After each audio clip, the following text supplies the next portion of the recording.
প্রেম কিংবা বিয়ে যেটাই করেন, করলে ভদ্রলোকের সাথে করবেন, না হলে সারা জীবন একা থাকবেন। নিজে টাকা কামাইবেন, ঘুরবেন ফিরবেন পরিবারের মানুষগুলোকে নিয়ে, আর সম্মানের সাথে বাঁচবেন। যে মানুষ কথায় কথায় তার মতের অমিল হলে অসম্মানজনক কথা বলা শুরু করে, গালি দেয়, ওইটাই তার আসল চরিত্র। এমন মানুষগুলো খুবই ভয়ানক। যাদের মধ্যে নম্রতা ভদ্রতা আছে, সে গালাগালি করে না বা অসম্মানজনক কথাবার্তা বলেন। এমন মানুষগুলোকে ছাড় দিয়ে যত চলবেন, ভালোবাসা দেখাতে যাবেন, নিজের লস। এরা আপনাকে মানসিক রোগী বানানো ছাড়া কিছুই দিতে পারবে না। এমন সম্পর্ক থেকে যত তাড়াতাড়ি সম্ভব বের হয়ে আসা উচিত। কেউ কারোর জন্য মরে না।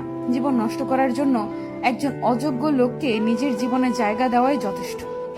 বারবার নিজের অসম্মান হজম করে নিজেকে না মেরে একেবারে এমন অসুস্থ সম্পর্ক শেষ করে নিজেকে মুক্তি দিয়ে দেখেন, আপনার জীবনে উন্নতি হবেই। একজন সাপোর্টিভ সঙ্গী পাওয়া ভাগ্যের ব্যাপার।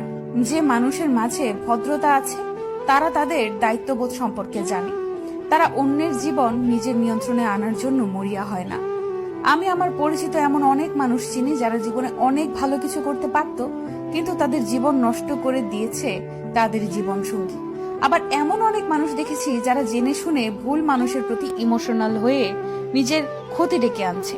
ভালোবাসলে আগে নিজেকে ভালোবাসা উচিত, এরপর অন্য কেউ। ভালোবাসা যদি ভালো থাকাই কেড়ে নেয়, এমন ভালোবাসা দিয়ে কি করবেন? মানুষ চোখের জলের মূল্য ততদিন বোঝে না যতদিন না সেটা তার নিজ চোখ দিয়ে বের হয়। ভালোবাসার সবচেয়ে কষ্টের মুহূর্ত হলো পুরনো স্মৃতিগুলোকে ভুলে থাকা।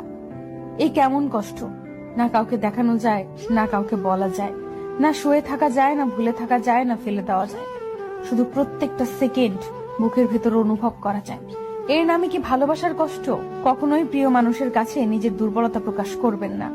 যদি আপনি প্রকাশ করেন, তখন সে আপনার দুর্বল জায়গায় আঘাত করবে। কখনোই কাউকে বেশি আপন ভাবাটা ঠিক নয়।